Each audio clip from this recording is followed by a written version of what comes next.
Thank you. Thank you for having me here today. The first thing that I want to start out with is that although I was asked to give a title, it keeps being presented as Leadership Part 1 and Part 2. And I actually gave a title, and that is Have We Forgotten the Golden Rule? And interestingly, Marvi, you talked this morning about essentially how do we treat our students, and how do we engage them, and how do we make them feel valued. And that word value is just as important for them as it is for all of you, and as it is for all of us.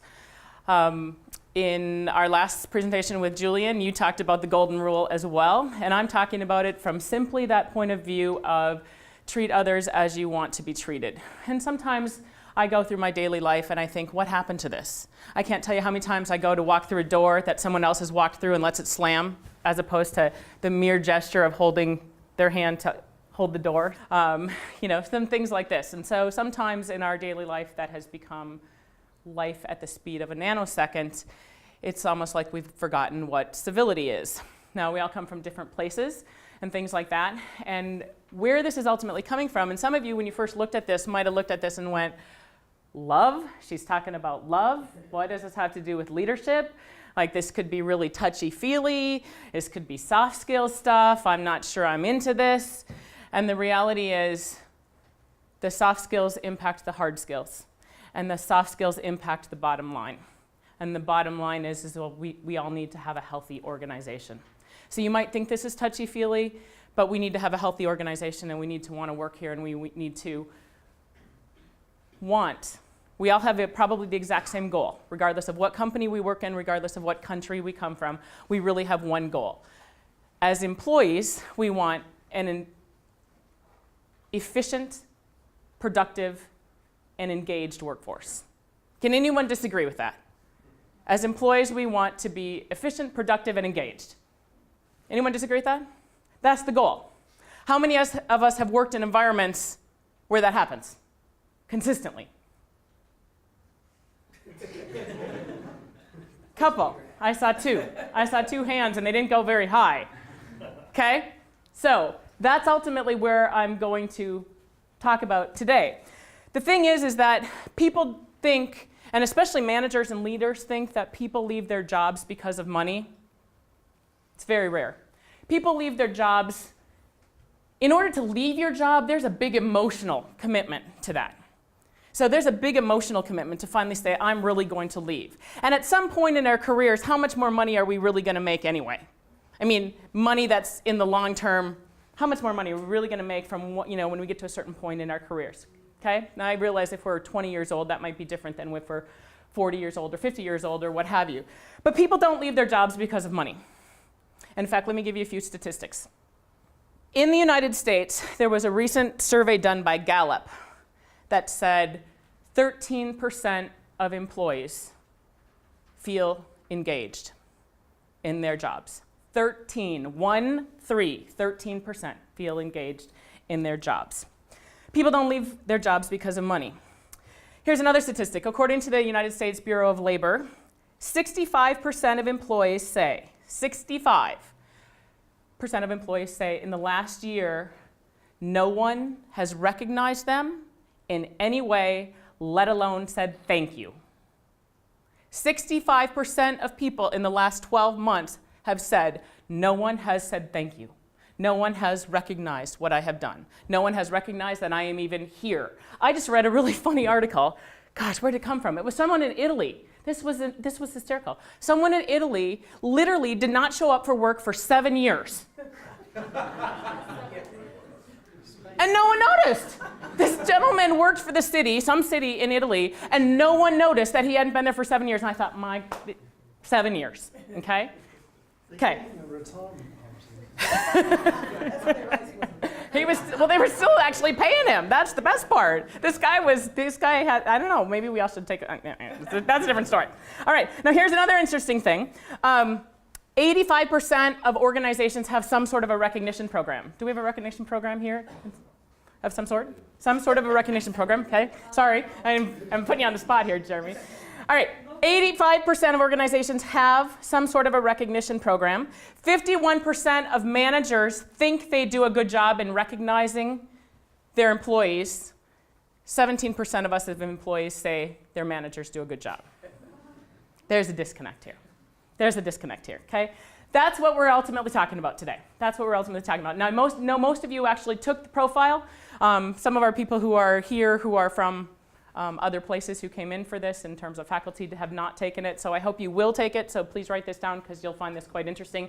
For the rest of you, what I'd like you to do is I'd like you to go to and answer this question: what is the most thoughtful gift that you have ever received? I want you to take a minute and think, what is the most thoughtful gift you have ever received? I don't care who it's from. I don't care when you got it. I don't care where you got it. The most thoughtful gift you've ever received. And there are 5 pages taped up on the wall. Go ahead and write a 1 sentence what that gift was, if you would, please. So I'm going to pass some markers around here. You don't have to say who it was. You can just go up and write what the gift itself was. Okay? So as you're continuing to put up the most thoughtful gift that anyone has ever given you, I know that poor Jeremy's over there getting nervous that I'm going to say something negative about management, and of course I'm not going to say that, because I talked about why people leave their jobs, right? And people don't leave their jobs because of money, and oftentimes this is what people think that people leave the jobs for. People leave their jobs completely because they don't feel valued. And that's really what I want to talk about today. But I just read this really interesting article. This just came out early in the week. And it says, where does time get lost at work? And I thought some of the statistics on here were pretty amazing. Actually, very amazing in a lot of ways. So 24 hours in a day, 1,400 minutes, 86,000 seconds. 89% of people have admitted they waste time at work every day. Most people actually work 60% or less of available work time, which means that we're only productive 3 of 5 times a week. 3 days of 5 days a week is what we really are productive. So we're not just talking about, because here's what happens. When you're not valued, then you start cyber loafing. And then you're on Facebook, and then you're reading the news, and then you're buying a plane ticket, and then you're doing all these other sorts of things that you're just doing with your daily life. So when we're not valued, this is what we do, is we waste time. Now this is actually talking about true reasons why people waste time, things like we spend 43% of our time wasting in writing emails or responding to emails, in 42% of our time sitting in meetings that oftentimes don't go anywhere because we're wasting someone's time in a meeting. Now, I'm sure that doesn't happen here, but let me tell you, in my full-time job, I sit through 4.5 hours, mandatory, once a month on Fridays. Mandatory, 4.5 hours, it's coming. And my current, well, now past boss, would never hit that 4.5 hour mark. It was always a 6-hour day.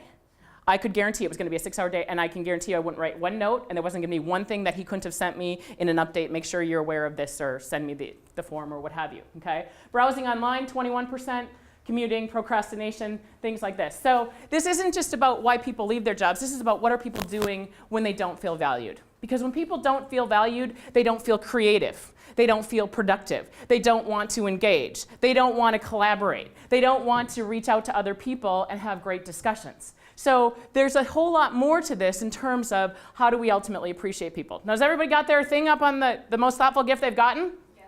All right. So let's have a look at it. Not thoughtful. Sorry? Thoughtful. Thoughtful. What did I say? Awful. Oh, thoughtful. Sorry. I need to enunciate better. Sorry. All right. Okay. A university education, that's a big one. All right, but let's look at some of these. Big words of appreciation, a video presentation, a sister, children, a twin, bear skin drinking flask, foreskin drinking flask, surprise party, time, dog, cleaner. Now, you know what happens is someone starts this list, right, and then we kind of follow suit into it. I want you to think for a second and think of the most inexpensive gift you've ever gotten. Inexpensive, that was incredibly thoughtful. All right? Now go up here and write a new thing on the board. Most inexpensive gift you've ever gotten, that was extremely thoughtful. Oh, I got a picture of my parents from the 60s. Who wrote that? Who wrote that? You got a picture. It existed. Who cares? Tell me why it was thoughtful. They were children, and I didn't even know that they really knew each other when they were like children. They were 4 and 5 with a horse. And 6 was on a farm. It was lovely. Lovely. It's for my brother, and it meant more than anything I've ever seen, like an iPad or whatever. It was lovely. That's what I'm talking about, right? And how many of us have these kinds of moments now, right? I can't give you a kid or a twin, right? Now I want some new things up on board. Let's go. Come on. All right, now we're at pictures. Okay. A picture drawn. Who drew this picture and what was the picture of? Yeah, my daughter drew one of me for my birthday when she was a kid. How old? Well, maybe 3 or 4. 3 or 4. Why is that so special? Yeah, because she made an effort to do it. She made an effort Yeah. to do it. Thank you. A hug from Miss World when I was 17 years old. Who's Miss World? Julian. Was it a formal dinner? And she sat beside me all evening, and all the guys were trying to hit on her. And we just talked about normal stuff in life. At the end of the meal, she said, "You're a really nice guy." And you were the special one, right? You were the special one, because not everyone got a hug, I bet. Guys on the other side of the table weren't happy. Right? All right. A surprise party. Michelle, Yeah. tell us. It was a surprise birthday party. Planned by Marmy. Which involved a couple people in this room. Okay. Really Marmy. True surprise, you didn't know? It was totally a shock. I've never had a surprise party before. Never? Never. And it was completely out of the blue. I had no expectation that it could possibly be going on. I think she'd yell at her on the phone to get her there. I said, "Get your butt over here!" And she was like, "What? I go, "Get over here!" So it was a whole wide Unexpected. It was very unexpected. And it was just a really special time of getting to spend quality time with people that I normally didn't get to do that. Quality time with people. I'm going to come back to that. I like that. All right. Some of these I'm afraid to ask about.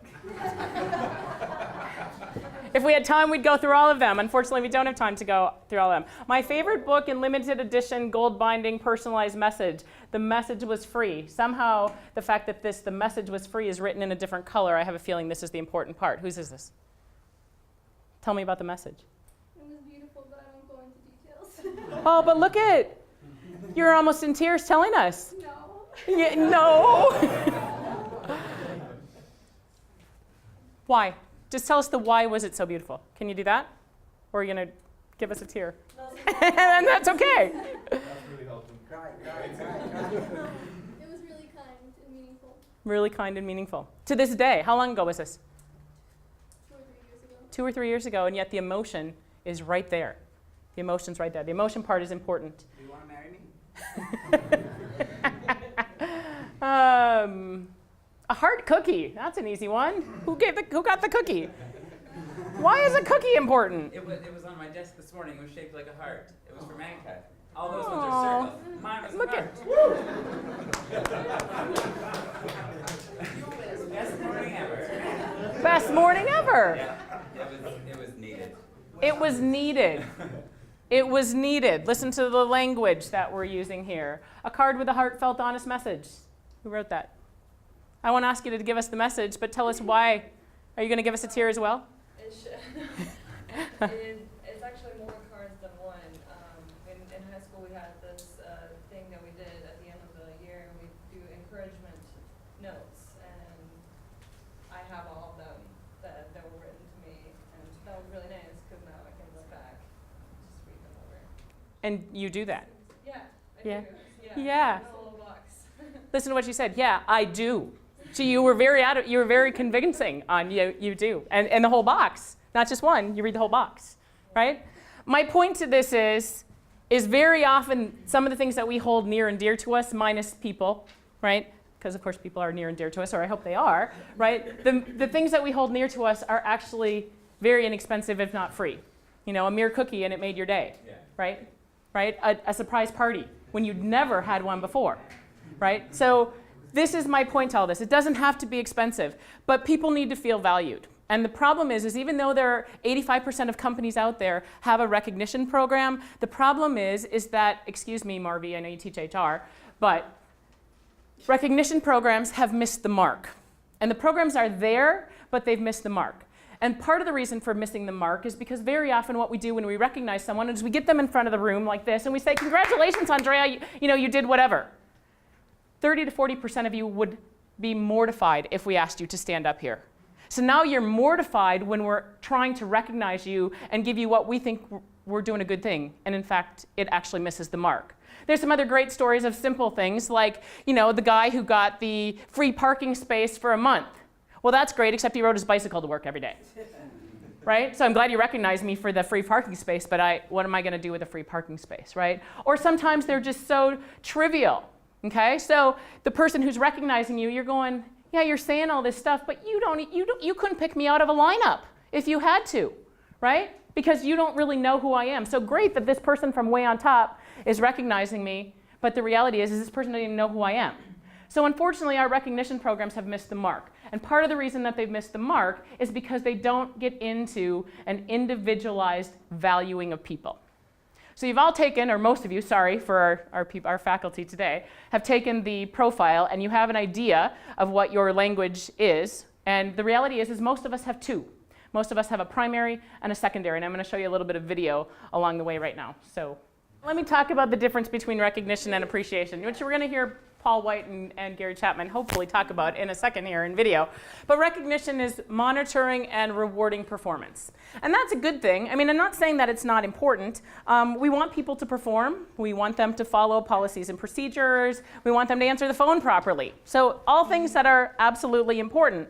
But the reality is appreciation is more than simply recognizing someone. And what appreciation does that's very different is it recognizes an individual at the heart level. At the heart level. So anyone who thinks that we're just doing business, no. We go to work because we're valued. We go over and above because someone is watching, because someone cares. Marvin, you talked a lot about student engagement this morning. And the biggest thing to get a student to engage, without doubt, is to show them that you are there, to show them that you care, to ask them a question that pushes them, that challenges them. Well, some of us know this when it comes to teaching. But the reality is how many of us do this to one another, and how many of our bosses do this to us or for us at work as well. And how many of us do this even in our own personal lives, to our friends, to our family, to our significant other, to our spouse, to our children. From a positive perspective. From a positive perspective. We are so used to getting caught doing things poorly. When's the last time you got caught doing something well?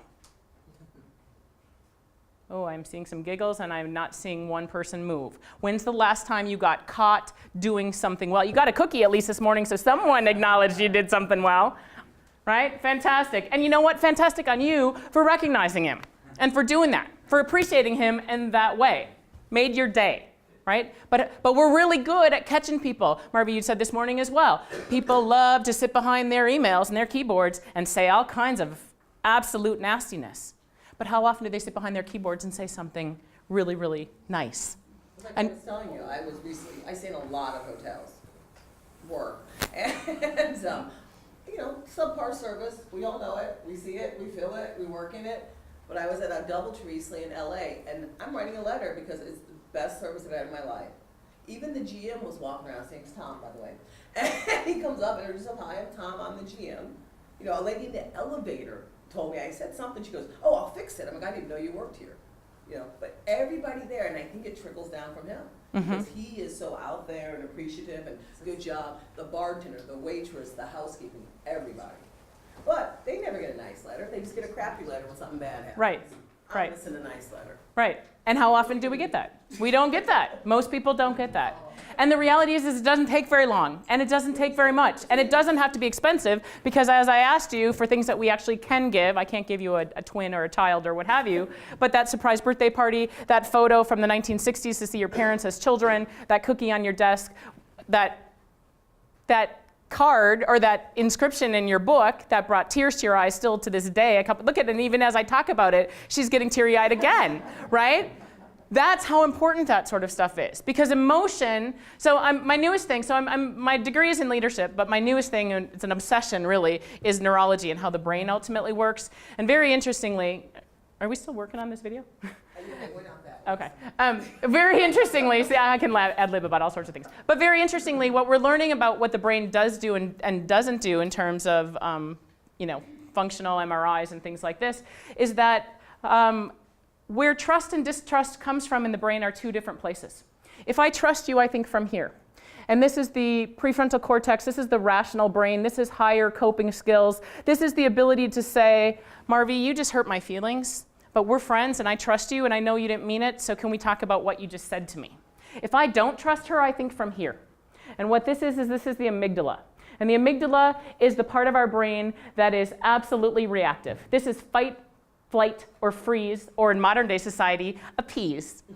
And how many of us just smile and nod? I don't agree with a thing that you're saying. I'm not going to follow anything. You just talked, Julian, about faculty that don't follow the policy or the rules or how to herd those cats and get them on board, right? We appease in modern day society because we can't pick up the club and club the tiger when it's coming after us, right? Or we can't put on our running shoes and run into our cave and slam the door. So if I don't trust you, I think from here. And when I think from here, what's happening is our brain has literally got a whole chemical reaction going on, and literally cortisol is flowing down my body, literally. And when I'm really, really in distrust, and distrust can be anger, it can be fear, it can be shame, it can be embarrassment, it can be I'm looking stupid in front of all of my friends and colleagues here.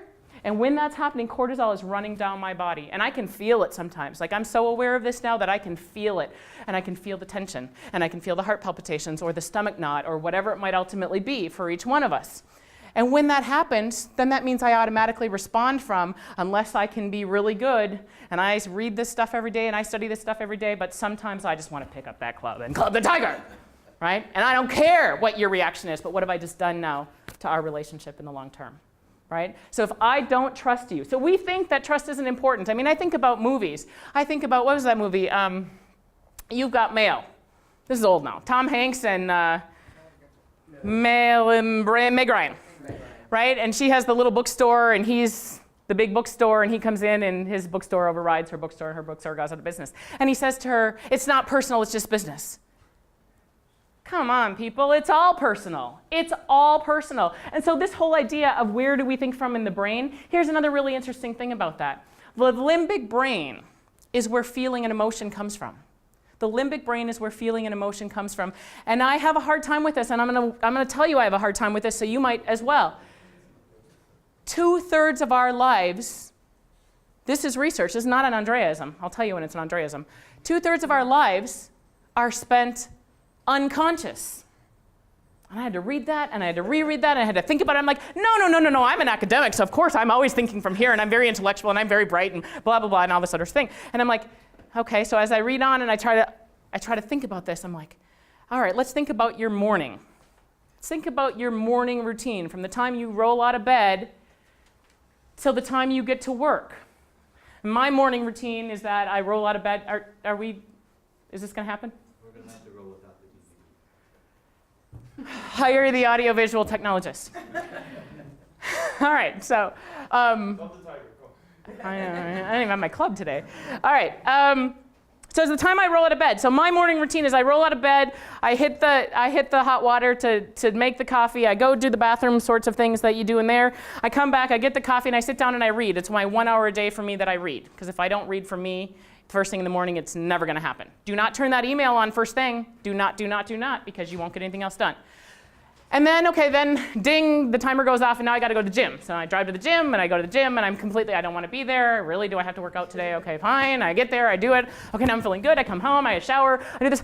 3 hours of my life is absolutely, I have no idea what I'm doing. I just keep doing it every single day. Okay, and I'm like, that's a really good point. I do that.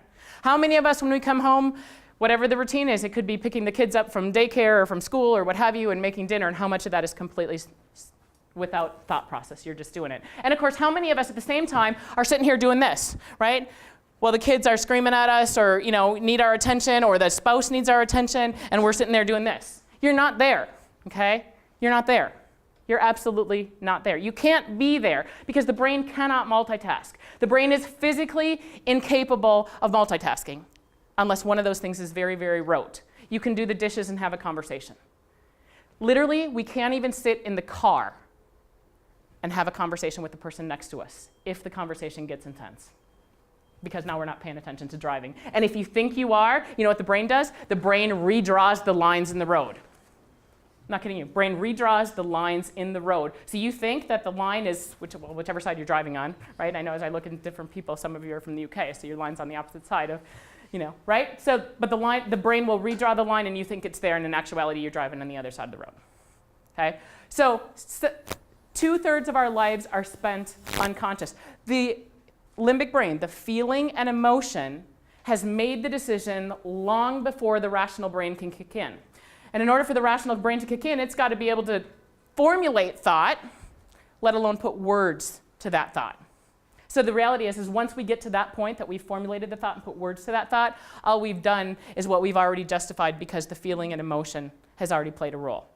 So we like to think that we're just doing business, so trust isn't important, and feeling and emotion isn't important. And the reality is everything we do, really, on a human level, is about feeling and emotion. So for those of you who think it's not important, I'm going to tell you it is important. And some of us are much more verbal and expressive than others who are much more stoic and conservative and don't have a whole lot of words to say about things. But the reality is we all go through this. All right, so what we're going to do right now is I'm going to go through the 5 languages really quickly. Jeremy, you can better be glad I've taught for years because I can do this on a moment's notice. All right, so now here's the thing. There are 5 languages. Again, this comes from work by a gentleman, a psychologist named Gary Chapman, and he wrote the 5 languages of love. And anybody looking for how to make your relationship better, I'm telling you, read this book. It's phenomenal. It's phenomenal. You want to make your relationship better with your spouse or your significant other? I'll tell you one really simple, quick little tip. 3 minutes a day of this.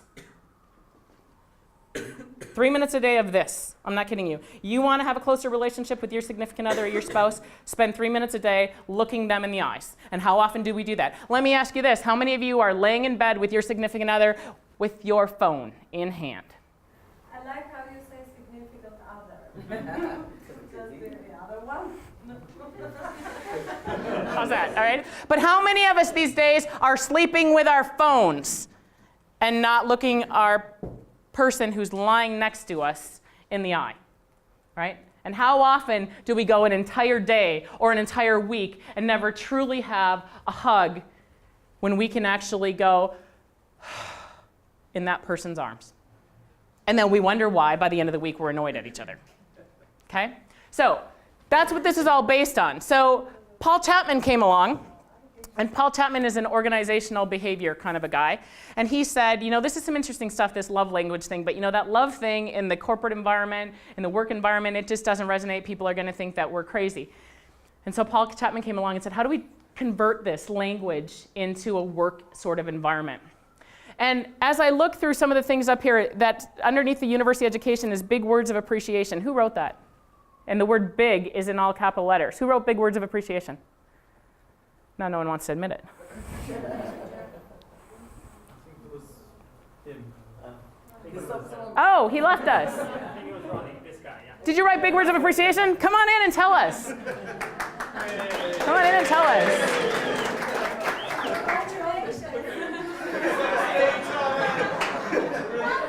I actually want to write like unexpected also, because I mean, you often receive some words of appreciation, but if it's really like big words and really unexpected, it's like felt really good. Felt really good. Yeah. And look at his reaction. He's visibly, physically reacting to, it felt really good.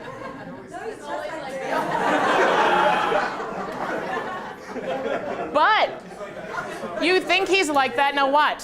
Now first of all, you're probably like, why are you touching me?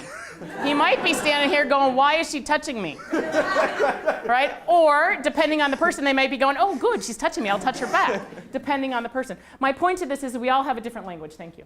We all have a different language, okay? So, how do we see this in the workplace? Okay, so, words of affirmation. You see this over here. Words of affirmation. This can be verbal or this can be written. So that was someone that, the person who did this for you, was it verbal or was it written? Verbal. Verbal. Okay? Does verbal mean as much, does written mean as much to you as verbal? Or is it better for you to hear something in words than actually read it on paper? It's close, but I think words is, of course, a bit higher. When someone verbalizes it. Yeah. Anybody else that actually would say the opposite, that written words are more important so you can read them in private, perhaps? Yeah? Written words more important? And I'm not going to ask you to speak on that, because that, right? Because you want to read it. Tuba. I like it written because I get so excited I read it again and again. Like her box. right? Like your box of letters that you keep reading again and again, okay? So when someone says something to you, now remember I said 30 to 40% of us do not like to stand up here and get recognized. We do not. In fact, we'd be mortified by that. And some of that's cultural. But the reality is it doesn't matter what culture I'm standing in. I know my statistics in terms of workforce engagement and people leaving their jobs and such are from the United States, but the reality is it doesn't matter what culture. I mean, I've been in Kenya, I've been in South Africa, I've been in Australia, I've been in New Zealand, I've been in many places around the world, and I've done similar sorts of things. This concept is going to resonate with everyone. Some of us will resonate with words of affirmation. Some of you, anybody ever work for a boss who you're like, mm-hmm, right? You can keep talking, but I ain't listening. You got nothing to say. And I know that what you have to say is just going, oh, look at the smirks going on back here. They can't even talk. You want to add something, gentlemen? Literally, he's going, no. He'd like to stay employed. He'd like to stay employed. I don't mean it in this organization, of course. This is in your last organization, right? All right. So this is about personal. Now, the important thing here is this is at an individual level. And part of the reason why recognition programs fail is because we say, congratulations, team, good job on the last project. You didn't say congratulations to who? You didn't say congratulations, Matt. You didn't say congratulations, Peter. You didn't say congratulate, right? I want to hear my name. Because you know what? There isn't anything better in the whole wide world to hear than your own name. And look at y'all smile and go, mm-hmm. Yeah, my name's pretty cool, isn't it? Mm-hmm. Especially when it's, I value you. I appreciate you. Okay? So, words of affirmation, okay? Important, it can be public. Some people don't want public. It can be written, it can be verbal. All right, let me move on to quality time. Some of us, my gentlemen in the back, don't want words of affirmation, or they've heard some words of affirmation perhaps that they're just like, I don't believe that, okay? Here's the other thing. This has to be real. This cannot be contrived, it can't be trite, it's got to be from the heart. You got to find a way to truly believe it. And my challenge to all of you is, especially in the person that you might really be challenged by or challenged with, whether it's a behavior, a personality type. You know, sometimes you look at a person and you're like, oh, that was Dave from my last organization. Like, you act just like him, right? Or my sister, or whatever it might ultimately be. And all of a sudden we project what we know about Dave from my last organization or my sister onto this person who's standing in front of us simply because they have similar behaviors. Some of us don't like words of affirmation. Some of us need quality time.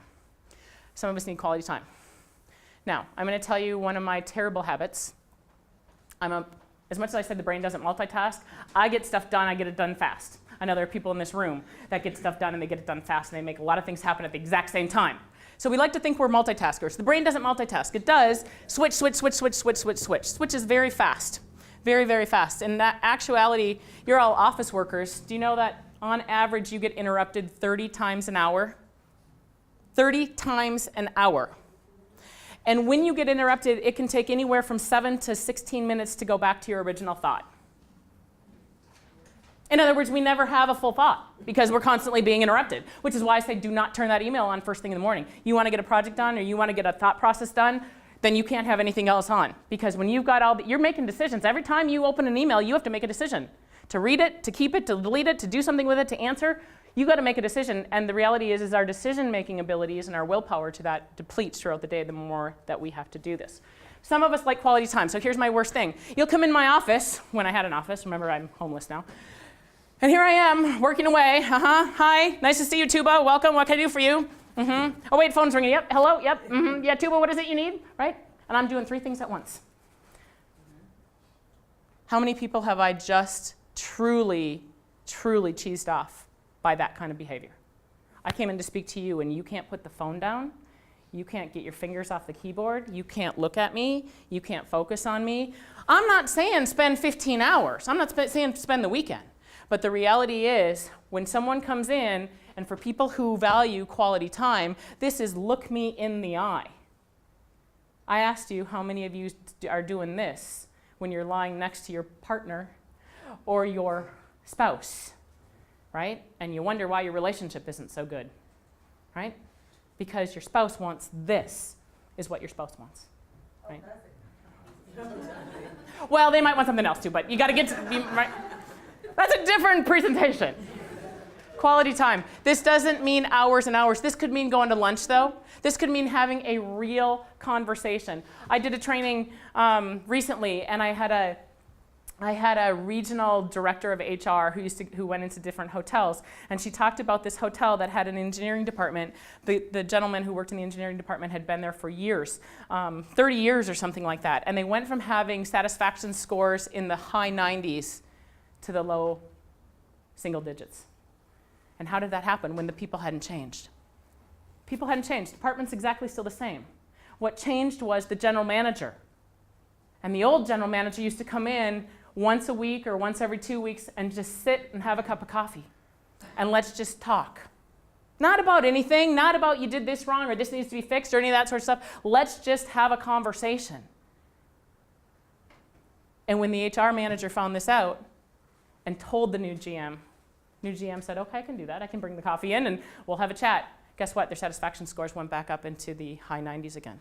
Simply because this group of people valued quality time. It doesn't have to be hours of time. It has to be when I need you or when I want to have a conversation. And it doesn't have to be at work. For some people, they want to talk about, the latest movie that came out or new music or the theater production or the sports score or whatever. It could be the weather, right?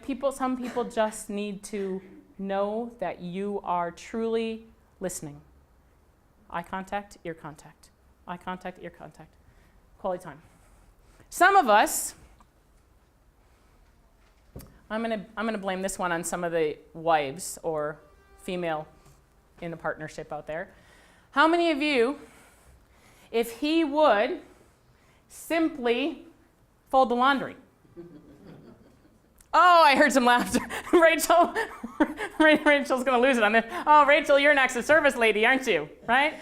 If he would just wipe the dishes or take the garbage out, right? Put the kid to bed. If you just help me a little bit, you're going to get so much more. You're going to get this. You're going to get that other thing you wanted to talk about too, right?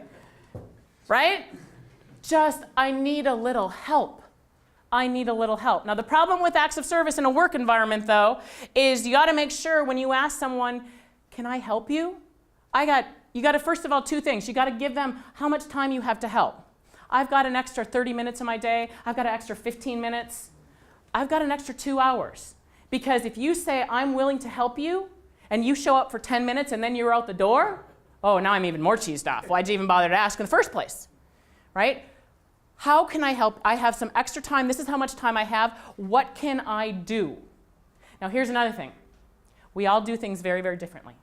Simply in terms of how we arrange our desks and how we arrange our work life. When you ask someone, what can I do to help? You have to do it their way. You can't design their way. Sure, there might be a better way to do it.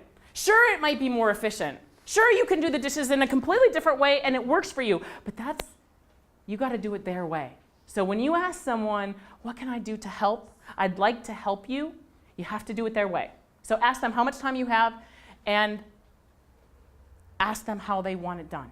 And you got to fall in line with how they want it done. Where are we at here? Tangible gifts. Okay, tangible gifts. Some of us are gift people.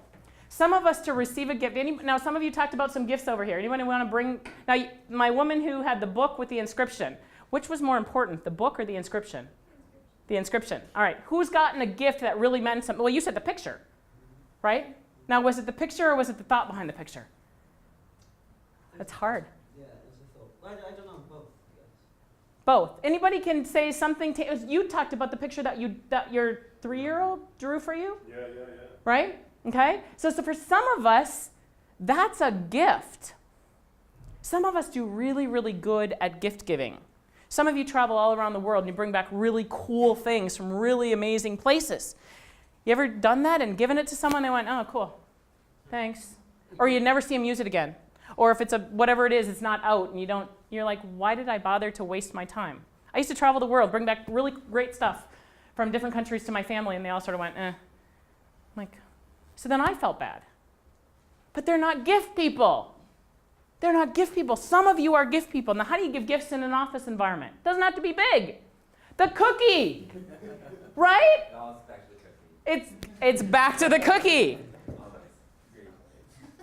Are you a gift guy? If someone gave you a coffee card or movie tickets or tickets to a sporting event, gifts important to you? Does that feel like you're being appreciated? Yeah, I think cookie is better than those. Are you all listening? It doesn't take much to make this guy happy.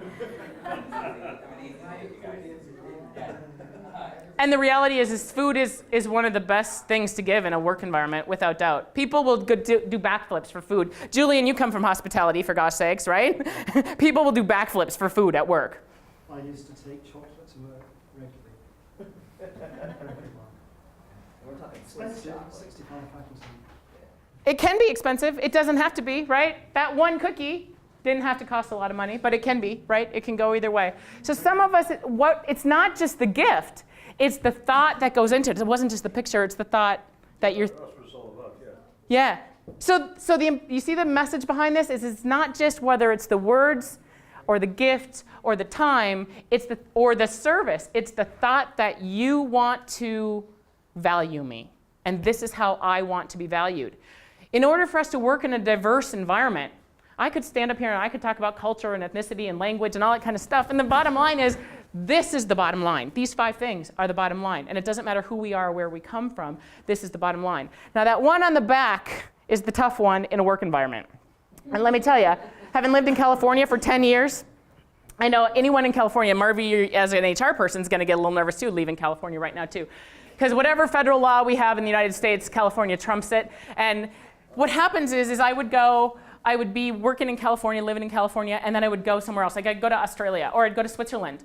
And fortunately in Switzerland, they do the 3 kiss thing, right? And fortunately when someone comes up to you and they'll tell you, okay, remember, it's 3 kisses. Okay, fine, 3 kisses. But I'm always weirded out by that. Like, especially when it's a guy, like, they come up and they want to kiss me, and I'm standing there like this going, don't kiss me, don't touch me, it's sexual harassment. Like, don't touch me. We weird Americans, right? Sexual harassment, oh my gosh, we can't do that.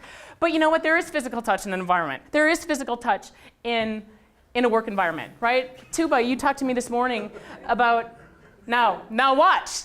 I could go around this room and he could be looking at me going, in fact, he is kind of looking at me like, going, why is she touching me, right? You gotta know the person that you're touching, right? And you gotta make sure that person, because some of us don't like to be touched. Some of us don't like to be touched. I had a sister, don't touch her, don't hug her. She's like, why does everybody have to hug hello? Don't touch me. For those of us who are huggy, we are offended by that.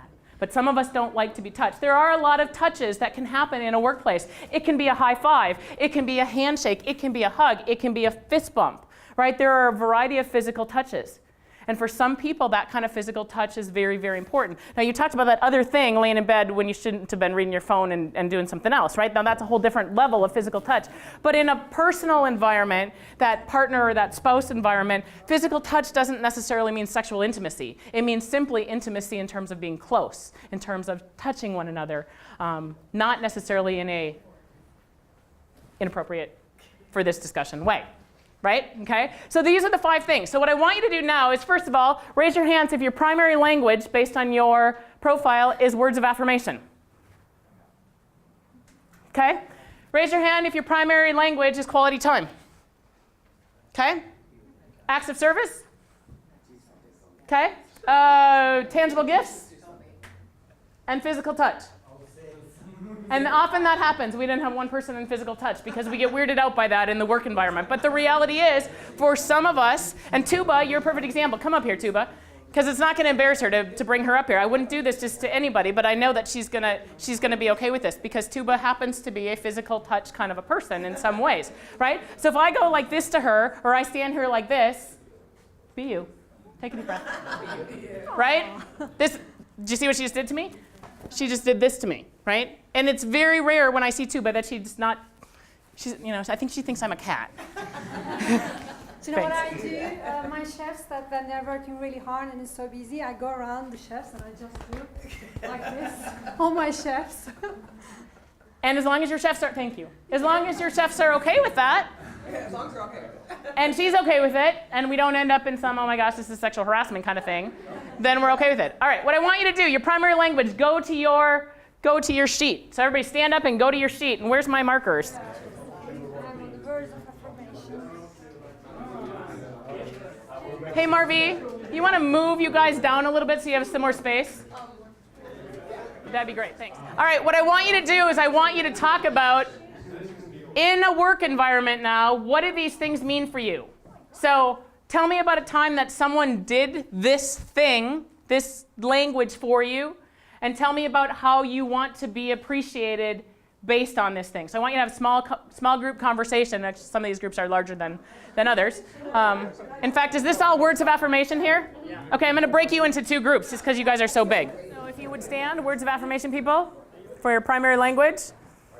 All right, who wants to be your spokesperson? So have a look around, because these are your colleagues, and it's important to know how they want to be appreciated.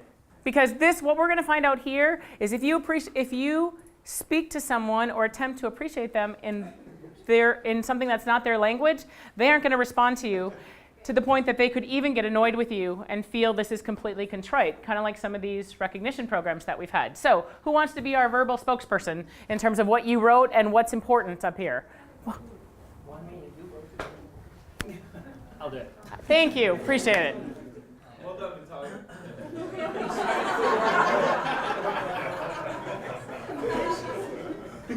So we felt, so I'm just trying to read it again. So out of the group of around 10 people here, we had 2 people that preferred written over verbal. Okay. And there was essentially like an internal argument between the pros and cons for each. So, And what did you find from some of that? Tell us some of those pros and cons.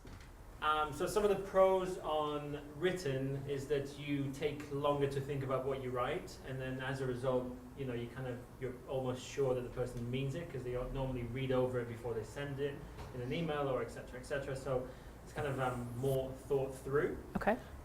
Verbal could just be spontaneous and sometimes might come across the wrong way, or might be very honest, or might be a bit more kind of less honest. But that's important, that if it's not done properly again, it can feel not honest. Yeah. So that's an important thing. So especially for those of us who are really good at talking off the top of our heads. So some of us can just talk off the top of our heads and think at the same time. And others of us, when they finally speak, it's because they have definitely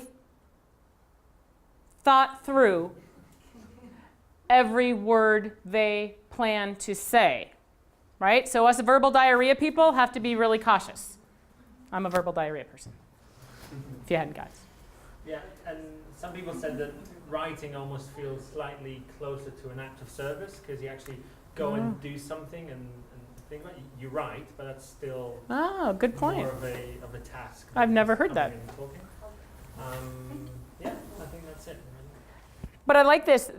If you notice up here for the they for the people in the back who might not be able to see this, it says the words, they have to see the emotion and they have to get the smile. Yeah, so people preferred emails from people that they knew as opposed, and verbal from strangers, and the other way around. So good. Now let me ask this one more question because we're talking about written. Is there a difference in an email appreciation and an actual thank you note? Handwritten, I heard. Who said that? Yeah? Yeah, I don't think anyone wants anything handwritten from me. It could be anything. It could be quite brief, really. No one has. Is there a difference? Words of affirmation people, is there a difference if it's in an email versus if it's in something, like a thank you note, like a note card or on a piece of paper of some sort, or is there a difference? You're nodding your head and you're not in that group, so tell us. Like a little thank you and post-it. Post-it note, card, something, yeah? Okay. Yeah, I guess if you write, that has to be your original thought, because you can copy and paste something and just be like, oh, yeah, I just got that. Put their name in the top. I'm not saying I do that. It takes 10 seconds. It actually takes you longer to write something, so it means more to write. Means more if you write, exactly. How many of those like little text message things that you can find that are a picture from somewhere with a little quote on it, and people send you that sort of stuff, and after a while it's really cool. You're like, oh, you're really thinking of me, that's great. And then I get 16 of them in a day, and I'm like, okay, I'm done now, right? It's kind of like, thank you, have a seat. It's kind of like tangible gifts. I used to go out with this guy. He gave me flowers twice a week. I'm like, what am I, going to the morgue? Like, after a while, it was like, it doesn't mean anything anymore. Have a seat, thanks.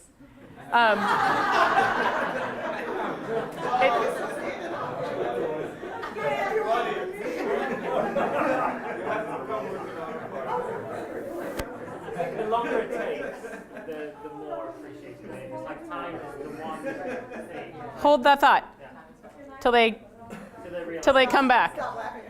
Our words of affirmation people are still giving words, but we have one really great thought here. The longer it... So for me, it's like time is the one most precious thing. So the longer a task takes, the more people appreciate it. So I think people appreciate handwritten notes, not because it's handwritten, but because it's longer and it's more of an effort. So it's almost like you just combined it with this, and where'd my acts of service over here? Interesting. Good point, thanks. Who's my gift people?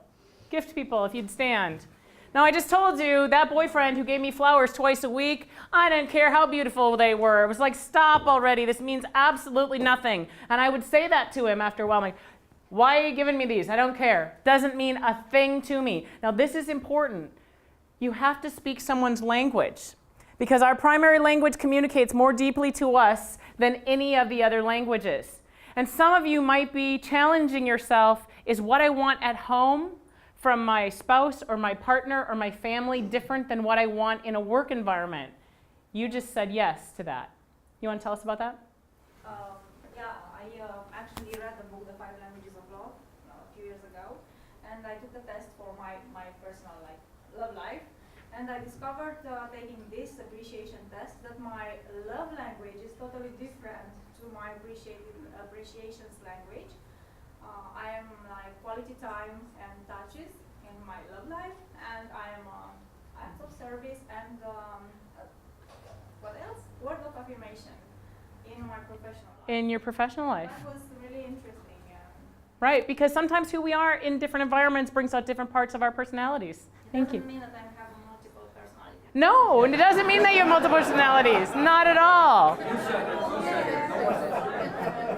No, not at all. But the reality is sometimes we are more organizational or more directive, more leader in one environment than in another environment. We might be more collaborative in one environment than another environment. And that's why we can be very different. Rachel, you said the same thing, that you were yours the opposite way around. So in your personal life, you're acts of service, but in your professional life, you're quality time.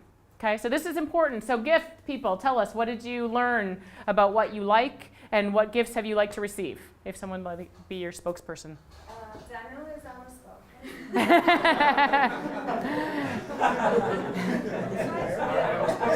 And then Chris will be translating.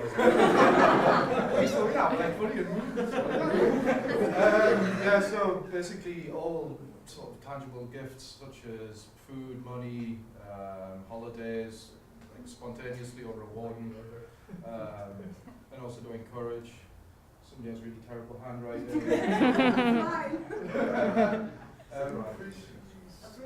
Appreciation, company events like Christmas parties.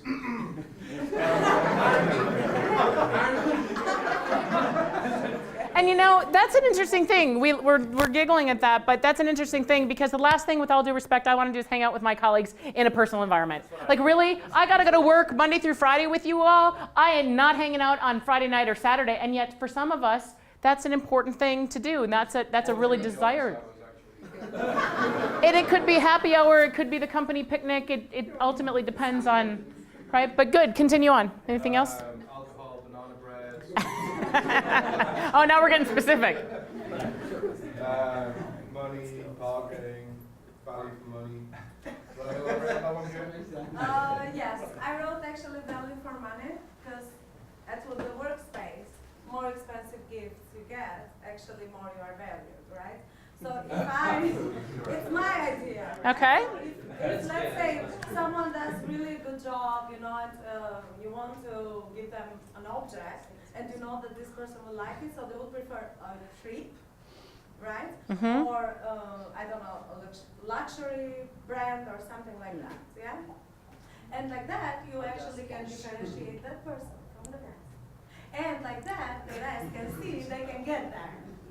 She's And then, From the Balkans, we're very binary. It turns out that was the opening act in Gaze. I wanted to say this from the beginning. I didn't get it. No, but for me, I wrote chocolates, cookies, banana bread, and Food. like little personal things. Little. And also company events and gatherings, I thought was good because it also quality time spent together. It's also quality time. Yes. Right. Now, I didn't ask this question before, so I'm kind of putting you guys on the spot, and I'm going to go back and ask the words of affirmation this question too. Anybody ever receive a gift, even those of you who like receiving gifts, that's your primary language, that fell flat, that actually was demotivating or didn't hit the mark? Any of you?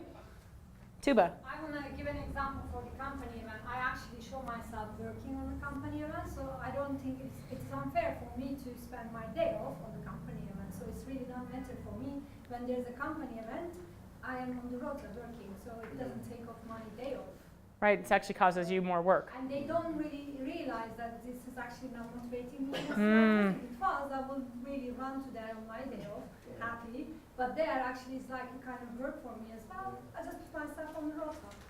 Put a note on it as a company event, so I don't spend my day off on it.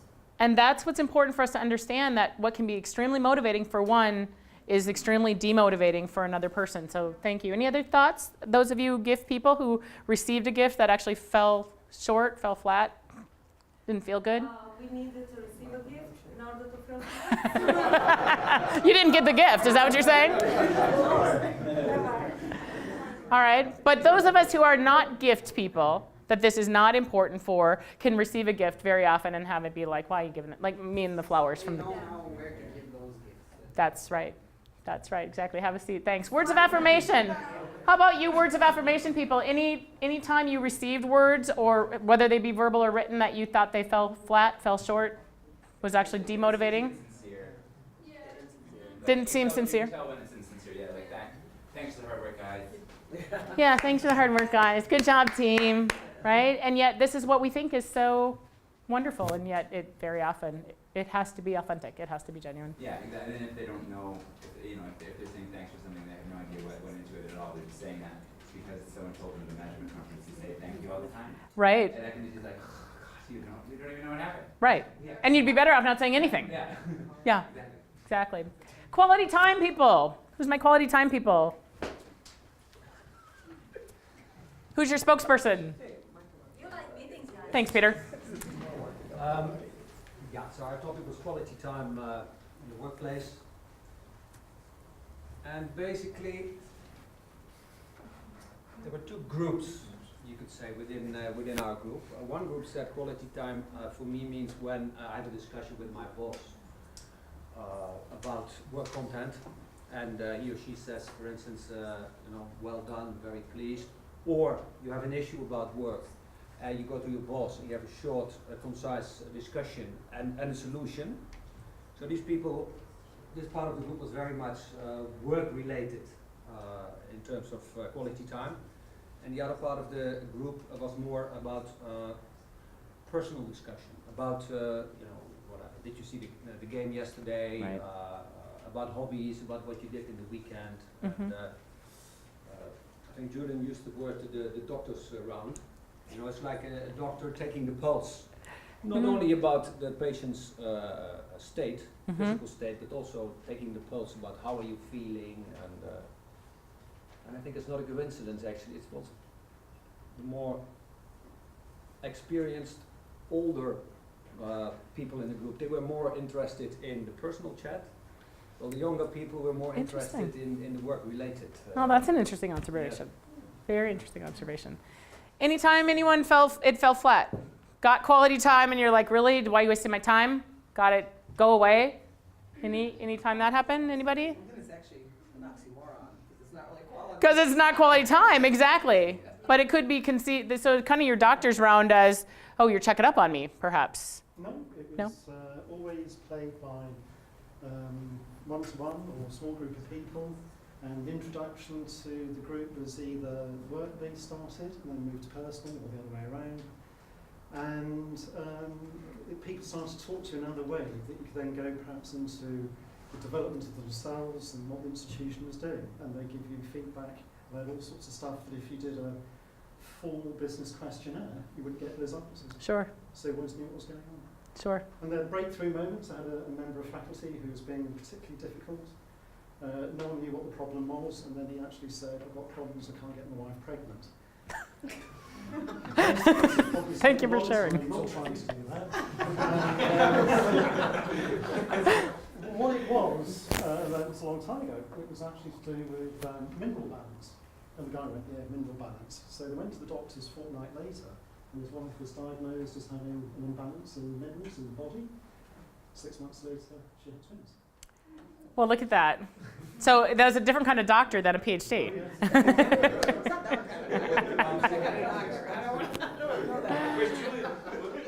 Where was the 6 months after? Our mathematical people are counting months. Thank you. Thank you, quality time. Acts of service people. Who's my acts of service people? All right, what kind of acts of service do you like in a workplace? Well, we started with more of a general, and well, actually kind of stayed there, to be honest. The idea that someone volunteered to do a task or a work for you at some point in time, especially if they volunteer, they come to you and say, you know, can I help you with that? And more importantly, we all agree on this, it needs to be done correctly. The way they want it done. And the way you want it done. Because it doesn't really serve a lot of purpose if it's not on either case. So like I gave an example, someone recently volunteered to sub for me online, which once again, we never thought of that because I'm going to be in China and I'm not sure if the platform will work. I had a colleague who used to, I would work through lunch. I haven't eaten today, so that's the normal stage for me. And he would just bring me a salad, which meant a lot because one, he knew what I ate, because you know, I don't eat all that stuff.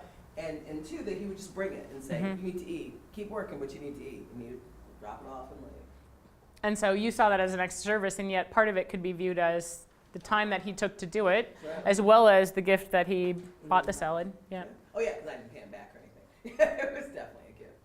Do you have experiences where you someone offered to do something for you or with you and it fell short because they didn't do it your way or left you in the lurch even though they said they'd help? When you take more time from your tasks to explain to that person over and over again, it's not a service. Right. But the other way around, sometimes somebody offers to help you, and only that thing that person offered to help you makes you feel appreciated.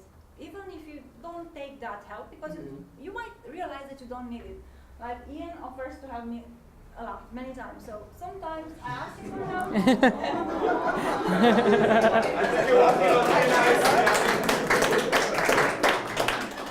And yeah, and sometimes when I go to Jeremy, and he's actually helping me, like in 10 minutes, he fills up my table, my structure. And I feel so thankful, and I feel really appreciated when he does this.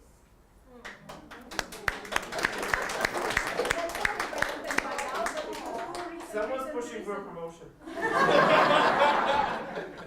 Thank you, acts of service people. Let me just point out, since Jeremy is standing there in the doorway, one of the greatest acts of service that can be given, which is really kind of a combination between an act of service, a quality time, a words of affirmation, and a tangible gift. So if you're looking for something, can I have the afternoon off? Yep. Can I work at home today? Because I need to go to bring the child to the doctor, or I need to go to the soccer game, or I need to, whatever it is I need, I don't even need to explain why I need, you know what, go home early, you know, whatever it might ultimately mean. So sometimes we can't necessarily give you a promotion and a pay raise and all of those kinds of things, but simply that little tiny bit of extra time, however that gets divided up, and I hope I didn't just put a whole policy out there that you're like twitching out over back there. Go home at 5 o'clock on Friday. Everybody gets 104 personal days a year. They're called Saturdays and Sundays. There you go. There you go. Now, let me challenge you. I just challenged Rachel in our break. Let me challenge you, for those of you who are acts of service people, how many of you, it's your secondary language? So even though we just saw the primary language people, how many of you acts of service is your secondary language? Or you think in your home environment, acts of service is your language, one of your languages, okay? Now here's my challenge to you, especially for those of you who are OCD. And look, now I'm obsessive compulsive disorder. For instance, in my bathroom, the towels must be folded this way and placed. That's the way they get folded. Anyone who folds a towel in any other way is an idiot, right? That's my obsessive compulsive disorder. My mother is like, what is with you and towels? I'm like, why can't you learn to fold the towels the right way? See, what's happening is now someone's offering to give me service, but really in the scheme of life, how important is it that those towels are folded in a particular way, really? And now you've just cheesed off that important relationship in your life because they did help you, but you were so adamant about towel folding, right? And hello, right? So in a work environment, I would definitely say, when you're talking about acts of service, it is really important that you do it their way. And this is not the time to say there's an easier way, there's a better way, let me show you. Now, maybe 2 weeks later, you might say, you know, I know you struggled with that. I'm so sorry. I'm glad I could help. Perhaps, right, just a thought, here's a suggestion, 2 weeks later, okay? Not anytime near, look at her going, no, not anytime near. But in your home environment, I would challenge you, how many of those things that you are, do you want to win the battle or do you want to win the war, right? Do you even want to go to battle, right? Why is it really in our personal lives, it's not the big stuff. It's not the big stuff. It's the little stuff. The cap off the toothpaste, the toilet seat up or down, the socks on the floor instead of in the hamper, right? It's the little stuff that really is where the argument ultimately is. So, do you even need to go to battle? How important really is this? And sometimes, how much are we harboring and we never say because they should just know. Right? They should know how I think. Michelle just gave me a whole nonverbal reaction to that. They should know what I want. They should know that those dirty socks need to go in the hamper and not on the floor right there. Or that wet towel needs to be hung up. Right? They should just know this. Just like with our students that we have to nurture and support along, right? It's the same sort of thing. Honey, it would mean a lot to me if you just hit the hamper with the socks, right? If you'd, like, really, and sometimes just that little bit of knowledge for the other person will truly go a long way. But what do? We harbor it. We harbor it and then we explode it, right? Remember? Fear, mistrust, anger, it's coming from back here. Cortisol's flowing through our body. Fight, flight, freeze, or appease. And how often are we, whether it's our home lives or our work lives, and we're appeasing when in actuality, all it would simply take is, you know, it would really mean a lot to me if you could alter this behavior just a little bit. Notice what I said. Alter this behavior a little bit. I didn't say you suck. I didn't say you're a bad person. I didn't say two words of language. Get rid of. Get rid of. I don't care what language you speak. Always and never. Always and never need to go. You always and you never. Right? Because what does it do instantly? Here comes the cortisol. Here comes the fight, flight, freeze, or appease. Right? So if you can really think through what's the word. And the other big challenge that I always say when it comes to language is we're so often so ready to give our response or to respond to someone or to say something. And we know what it is that we want to say. But the reality is it doesn't matter. It doesn't matter what you want to say. It doesn't matter what I want to say when I'm standing up here in front of all you. It matters what you want and are willing to hear. It matters what you want to hear. So when you want to explode, or you want to be sarcastic, or you want, what's that going to solve? What's that going to do? You have such a need. I just listened to a boss literally just go, and I finally just went like this. Literally 3 times I went like this. And I said, the 3rd time I said, what part of I'm done now don't you understand? You will have my resignation letter. And he was like, and then he finally goes, whoa. Well, you didn't really mean that. Yeah, I did. Yeah, I did. I did. I really meant that, okay? But he was so adamant that he needed to tell me that I was dog dew on his shoe, right? And I had a need to say, I'm not going to listen to that kind of an environment anymore, okay? I challenge you, it's not about what you want to say, it's about what the other person can and is willing to hear, okay? Now, obviously the PowerPoint thinks that we're done. Can I ask a question about Yes? if two people are talking and it's always about what the other person, like both people are listening and not saying anything, you're not going to get anywhere. So if you're saying it's not about what you want to say, but what the other person, listen, essentially. But if you're both pretty much using that motto, then you're both listening and not saying. No, because what's happening is again, I can do this from a neurology perspective. We call it 3 levels of language. The first one is I tell you something. I tell you something. And I tell you, and of course, the more you aren't listening or you don't agree, the louder I tell you something, right? So tell. And tell gets into tell, sell, yell, right? So if you don't listen to what I'm saying, we then sell you on it, and then we yell at you for it, okay? The second level of conversation is when we persuade you. So you still don't listen, right? Because I told you and you didn't listen or you didn't buy into it or what have you. Now I'm going to persuade you. This is why this is the greatest way to fold towels or whatever it might ultimately be, right? I'm going to persuade you on this is the way to do this. So level 2 conversations are persuading someone to agree or buy into or what have you. And level 3 conversations are something completely different. Level 3 conversations, and I'm not telling you that you only want to be in level 3 conversations, okay? So don't think that. But what a level 3 conversation is I don't know the answer to this. Let's figure it out together. And when we do that truly from a neurology perspective, our brains literally open up and we create new neurons, a new space for new neurons to fire, and we can co-create something together. And we can't always do that. Sometimes literally, sometimes you got to give a policy, you got to give direction, you got to make sure something is done safely, if you're given a safety instruction or something like that.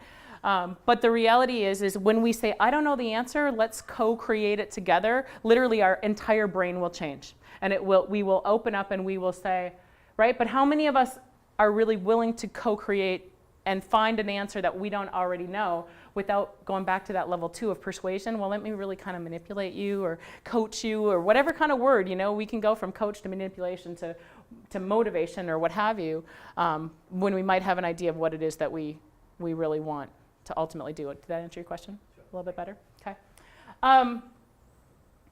So back to the primary language, this is what communicates deeply to us. And truly, if this isn't our primary language, whichever one that we just talked about, it doesn't mean as much. Most of us will have a primary and a secondary. As I just said, in our personal home lives, we will maybe be very different than who we are in our work lives. And that's often because of the role that we play at home. Some of us play a much more, shall I say, leadership or organizational sort of a role. Sometimes you play good cop and bad cop if you've got children or, things like that. So however that ultimately is, so sometimes we get into that expectation and why that happens. But when we are repeatedly sent messages that are outside the realm of how we want to be appreciated, it just loses the mark over time. Mark Twain said, I can live for 2 months on 1 positive compliment. He was a words of affirmation guy. Now, what was that mantra you have, Marvi, about technology? Changes everything. Changes everything. I have to say it's actually my U.S. job slogan, and we want to use it sarcastically. All right, so I just did this really quickly. You do what you have to and really quickly. Now, how many of you might have been thinking as we went through these 4, and so again, back to physical touch, it rarely is physical touch anyone's primary language in a workplace, and partly because so many of us have been so frightened by sexual harassment or something like that. And so that's oftentimes the blank sheet on the wall, but certainly you mentioned it in your personal life, it's an important thing to you. All right, anybody, as we were going through this, go, oh, that one feels weird to me, or I don't like that, or it doesn't resonate to me. Yeah? The gifts? Me quality time in work. And for me, it's not a problem whether I get a gift or not. Because again, my problem, of course, is that some people, like my wife, they like to get gifts.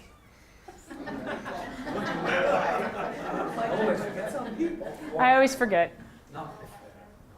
No. So important, but it's not something that's in my system.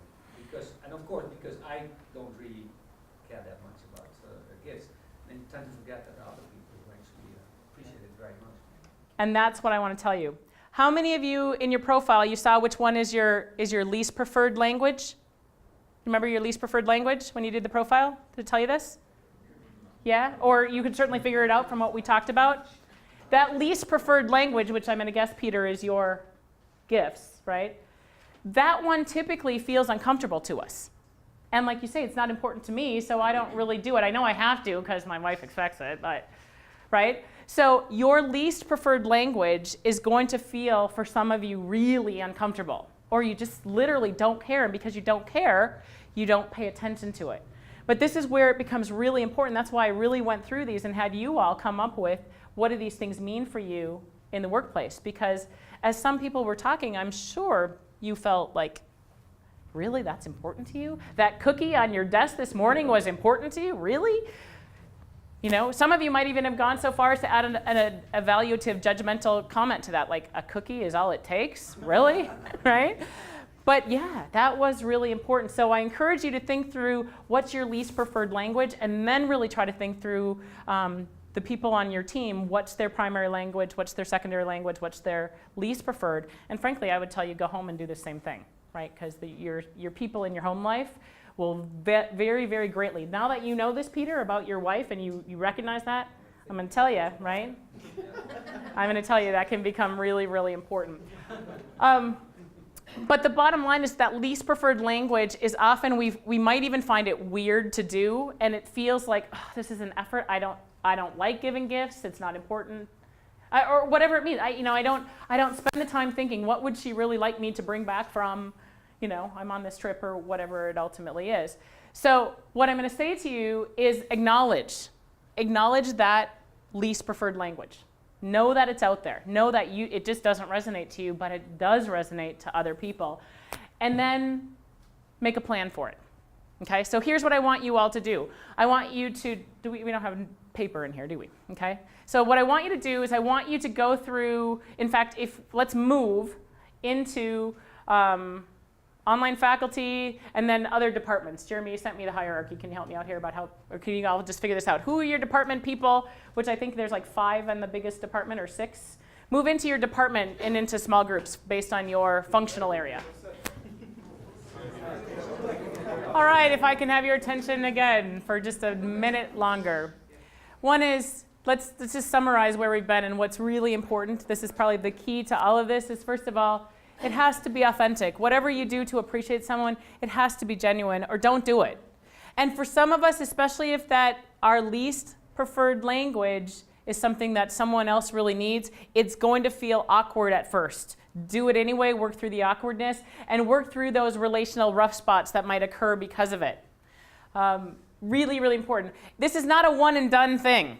We don't do this once, give someone a gift, an act of service, some quality time, and it's done. This is an ongoing thing, and the reality is if it's genuine and if it's authentic, you can't do it enough. You want to increase that relationship with your wife, buy her more than one gift. Do it on a regular basis. I know. It doesn't have to be expensive.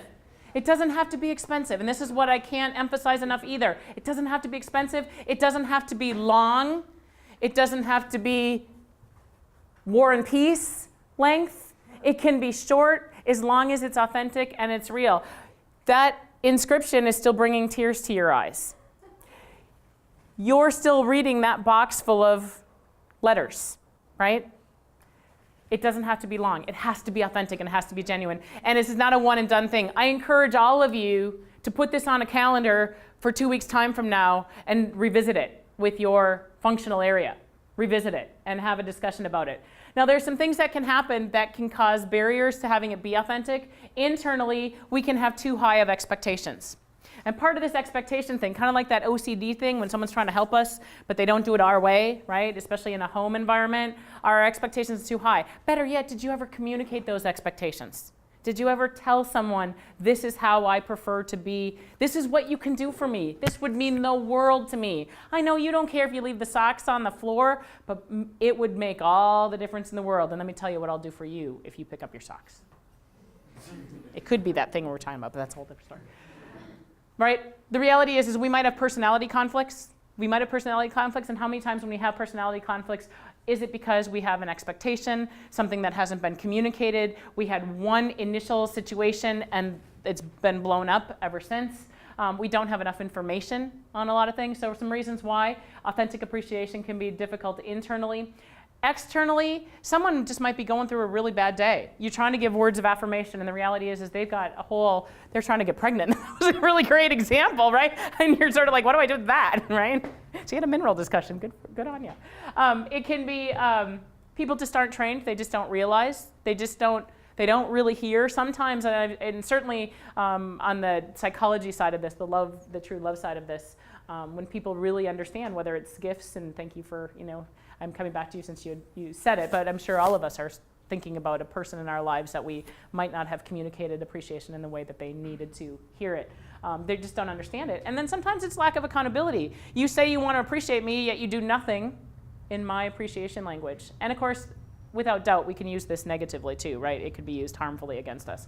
I think about a situation when I first learned about this, where I watched a friend of mine, a couple, and I was trying to comfort her after taking a really intense test she had just done, and he saw that, and he came up, and he rubbed her back, and he said, "How did it go?" And I didn't mean to take away his thunder by any means. I just happened to be the first person who saw her when she came into this environment. And she looked at him, and she just barked, "That's your love language, not mine!" And I was like you could see he was crushed, right? And I know she didn't mean it. She was under this intense stress of having taken this test, and right. So it can be used negatively. And so I encourage you to try.